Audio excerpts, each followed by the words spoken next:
बोलो गुरुदेव भगवान की जय। प्यारे कृष्ण कन्हैया लाल की जय। पूज्यपाद श्री उड़िया बाबा जी के उपदेश ज्ञान खंड चल रहा है और आज है वैराग्य के विषय में प्रश्न। वैराग्य किसे कहते हैं? उत्तर, विषय पास रहने पर भी उसमें राग ना हो, इंद्रियों के समीप विषय रहने पर भी उनके भोगने की रुचि ना रहे तो इसे वैराग्य कहते हैं। ऐसा वैराग्य घर में रहने पर भी हो सकता है। त्याग किसे कहते हैं? वस्तु को स्वरूप से त्याग देना त्याग है। प्रश्न, क्या त्याग के बिना भी वैराग्य हो सकता है? उत्तर, हो सकता है। प्रश्न, कैसे? प्रेम होने से। उत्तर, प्रश्न, भगवत प्रेम के लिए वैराग्य की आवश्यकता है या नहीं? उत्तर, भगवत प्रेम होने से वैराग्य होगा और वैराग्य होने से प्रेम होगा।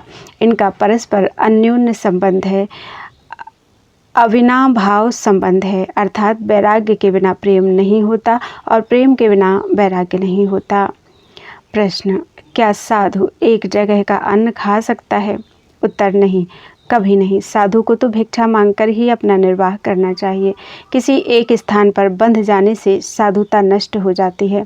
धनियों के अन्न में अनेक प्रकार के दोष रहते हैं, उससे बुद्धि नष्ट हो जाती है। मैंने हरिद्वार में देखा कि एक सेठ जी के मकान पर सेठानी तो पलंग पर लेटी हुई थी और महात्मा नीचे बैठे सत्संग करा रहे थे। ये क्या साधु हुए? साधु कभी किसी धनी के पास नहीं जाएगा, वह तो ग्वालियों में रहेगा। किसी से दो यूँ कहना मरण के समान है। मर जाना भला है, किंतु वाणी द्वारा अथवा अन्य किसी चेष्टा द्वारा अपनी आवश्यकता की सूचना देना अपना पतन करना है। परोपकार के लिए मांगना भी अनुचित है। साधु को भूख लगने पर रोटी मांग लेनी चाहिए। माधुकरी वृत्ति से रोटी मांगना तो गृहस्थ को कृतार्थ करना है, किंतु दो इस शब्द के कहते ही शरीर स्थायी रूप से रहने वाले शरीर में रहने वाले 5 देवता चले जाते हैं। 5 देवता हैं हरि, श्री, धी, ज्ञान और गौरव। केवल मांगने के संकल्प मात्र से चेष्टा में मलिनता आ जाती है। मांगना बड़ा भारी पाप है। कामनी और कांचन से बचना बहुत ही कठिन है और कामनी से तो बचना बहुत ही कठिन है। एक बार बंगाली बाबा मुझे सुनाते थे कि ऋषिकेश में एक बहुत उच्च कोटि के महात्मा रहते थे। जब वे अपने 5 भौतिक शरीर को त्याग करने लगे तो उनके शिष्यों ने कहा, भगवान आज कृपा करके आप अपना अंतिम उपदेश दे दीजिए। आपने अपने शिष्यों से कहा कि देना यदि लाहिर से लेकर ऋषिकेश तक स्वर्ण का पहाड़ हो तो मेरा मन उसे पाने के लिए चंचल ना होगा, किंतु यदि मुझे किसी के पास में बिठा दिया जाए तो आशा नहीं, किसी स्त्री के पास में बिठा दिया जाए तो आशा नहीं कि मेरा मन चंचल ना हो। उनके कहने का अभिप्राय यही था कि कामनी से बचना बहुत ही कठिन है। विषयी पुरुषों का संग विषय से भी बुरा है और स्त्रियों से अनुराग करने वालों का संग तो बहुत ही हानिकारक है। विषयी पुरुषों के संग से विषयों की बातें करते करते तुम्हारा मन खिन्न हो जाएगा। जहाँ वाद विवाद है वहाँ न भगवान ही है और न परमार्थ ही। सुने न काहू की कही, कहे न अपनी बात, नारायण बारूप में मगन रहे दिन रात। मुख से जो कुछ बोले वह भगवत चर्चा से भिन्न और कुछ ना हो, फिर तुम्हें निंदा स्तुति का अवसर कैसे मिल सकता है? सांसारिक बातें जहाँ तक हो ना बोलें। दुनिया का चिंतन ना करो, दुनिया की बात ना करो, दुनिया की क्रिया ना करो। जो पुरुष इन 3 नियमों का पालन करता है वही परमार्थ साधन कर सकता है। जब तक वैराग्य ना हो तब तक ध्यान योग में तत्परता नहीं हो सकती। दरिद्री वही है जो विषयों में फंसा हुआ है और धनी वही है जिसे किसी भी चीज़ की इच्छा नहीं है। दुनिया की इच्छा छोड़ दो और सब सहन करो, यही महापुरुषों का लक्षण है। पशु वही है जो स्वभाव को वशीभूत नहीं कर सकता। हमें यदि अफीम खाने की आदत है और हम उसे त्याग ना सकें तो हम पशु ही हैं। जीव पागलों की तरह घूम रहा है, इसका असली अनुराग किसी में नहीं है। यह तो बावले कुत्ते की तरह चारों ओर डोल रहा है। जो चीज़ नाना होती है उसमें पूर्ण अनुराग हो ही नहीं सकता। विषय अनेक हैं इसलिए उनमें असली अनुराग नहीं हो सकता। अनुराग निरंतर चिंतन से होता है। वाणी से उसी का गुणगान करें, हृदय से उसी का चिंतन करें और नेत्रों से उनके सिवा और किसी को ना देखें। सिय राम मैं सब जग जानी, करहूँ प्रणाम जोर जुग पानी। इस प्रकार जगत नहीं बस सिया राम ही देखें, सिया राम ही इष्ट रहें, उसके सिवा जो कुछ मन में आवे उसे हटाता रहे। संसारी बातों से सुख या शांति मिल जाएगी ऐसा सोचना मूर्खता है। सच्चे वैराग्यवान को जो आनंद प्राप्त होता है वह और किसी को प्राप्त नहीं हो सकता। ब्रह्मादिक भी उस आनंद के लिए तरसते हैं। इंद्रियों से वैराग्य होने पर भाव होता है और भाव से वैराग्य होने पर ज्ञान। जब तक संसार से, इंद्रियों से और भाव से वैराग्य नहीं होता तब तक कोई जिज्ञासु नहीं हो सकता।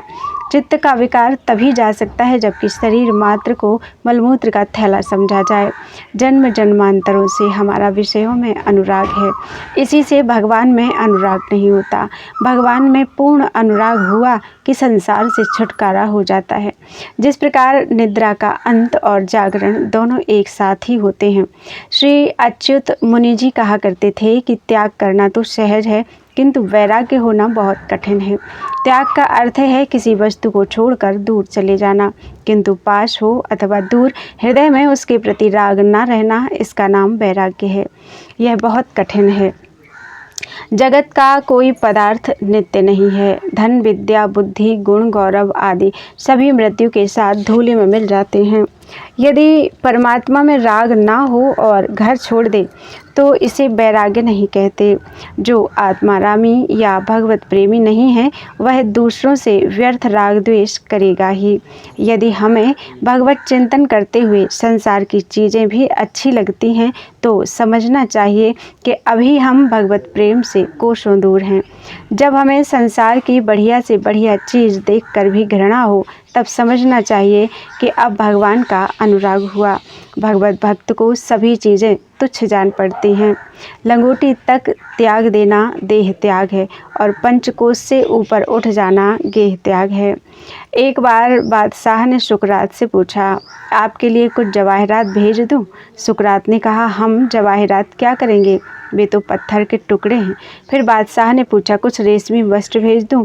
सुकरात ने कहा, हमें उनकी आवश्यकता नहीं, वे तो कीड़ों के थूक हैं। ममत्व से ही दुख होता है। ईश्वर सृष्टि के पदार्थों से दुख नहीं हो सकता।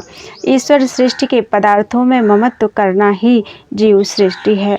जैसे अनेकों मकान हैं जिनके नष्ट होने से कोई दुख नहीं होता, किंतु जो मकान खरीद लिया जाता है उसकी यदि कोई एक ईंट भी निकालता है तो ममत्व हो जाने के कारण बड़ा दुख होता है। इसलिए किसी पदार्थ में ममत्व ना करके सबको ईश्वर का समझते हुए सेवक की भांति सबकी रक्षा और संभाल करो। इससे उनके संयोग वियोग में दुख नहीं होगा, क्योंकि सब पदार्थों का बनाने वाला तो ईश्वर ही है। यदि कोई कहे कि यह मकान तो मैंने बनवाया है तो उसे सोचना चाहिए कि मिट्टी और पत्थर आदि कहाँ से आए, ये तो मनुष्य कृत नहीं है। रेल मोटर आदि भले ही मनुष्य के बनाए हुए हों किंतु लोहा ना होता तो ये कैसे बनते। अतः इन सब पदार्थों का वास्तविक रचयिता और स्वामी तो ईश्वर ही है, इसलिए हमें इनमें ममता नहीं करनी चाहिए। आसक्तिपूर्वक खाना ही भोजन संबंधी राग है, यह किसी भी पदार्थ में हो। अतः जिस वस्तु में राग हो उसे नहीं खाना चाहिए। यही इस राग पर विजय प्राप्त करने का उत्तम साधन है। प्रतिष्ठा ने ही जीव को भगवान से दूर कर रखा है। यदि दैवी योग से प्रतिष्ठा होने लगे तो उससे घृणा ही करनी चाहिए। सर्वदा दूसरों को ही मान देने की चेष्टा करें। जब तक प्रवृत्ति का बोझा सिर पर लदा हुआ है, इष्ट की प्राप्ति नहीं हो सकती। इष्ट तो निवृत्ति होने पर ही प्राप्त होता है। जन्म और मृत्यु का दुख एक सहस्र बिच्छुओं के काटने के समान माना गया है। मनुष्य तो एक बिच्छू के काटने से ही बेचैन हो जाता है, फिर अनेकों बिच्छुओं के काटने की पीड़ा के विषय में क्या कहा जाए। यह तो अनुभव का ही विषय है। जन्म का दुख तो मृत्यु के दुख से भी बढ़कर है। यदि मनुष्य शरीर पाकर यह जन्म मरण का दुख दूर ना हुआ तो यह जन्म व्यर्थ ही रहा। इस जन्म का लाभ तो यही है कि जीव जन्म मरण के दुख से छूट जाए। मनुष्य संसार के जंगल से तो छूट सकता है, परंतु शास्त्र जंगल से उसका छूटना कठिन है। यही बात परमहंस रामकृष्ण भी कहा करते थे, मत पड़ो रे मन शास्त्र जंगले, दृश्य में प्रीति ना रहना, यही असली वैराग्य है। बोलो वृंदावन बिहारी लाल की जय। त्वदीयं वस्तु गोविंद तुभ्यमेव समर्पये, तेन त्वदङ्घ्रिकमले रतिं मे यच्छ शाश्वतीम्।